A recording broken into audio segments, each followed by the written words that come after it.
Hi everyone, in this video we'll write a SQL query to retrieve employee who earn more than their managers. So we'll use a employee manager data, and this is one of the most basic concept in self-join and get asked in most of the interviews. I'll just show you how the employees table looks like, right? If I just run this query, we have employee ID, employee name, manager ID and salary. So as you can see, this is the table we are going to use to solve the question.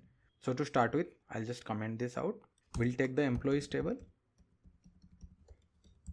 and we'll give it alias as employee.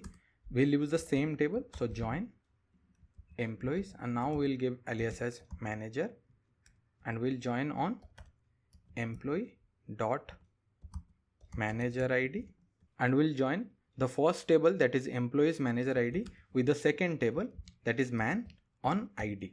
So what we are doing is we are joining the manager ID of the first table with the employee ID of the second table. So if I just show you how the output from this join will look like, so we'll select everything from the employee table, employee.star, and everything from the manager table, right? If I just run this part, so as you can see from the output, we have joined manager ID from the first table with employee ID the second table, because every manager is also an employee for the company. And if you understand this concept, you will be able to solve any question that you have been asked to do for this employee and manager data, right?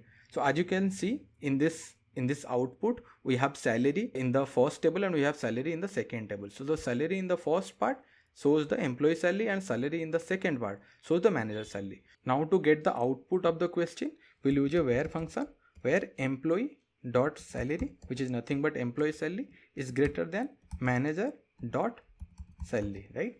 So if I just run this part, so we got the output.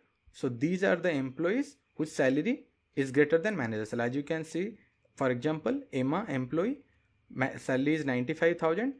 For her, the manager is Alice and the salary is 90,000, right? So this solves our question. I hope you understood the concept and how to solve employee manager data using self join. Thank you for watching.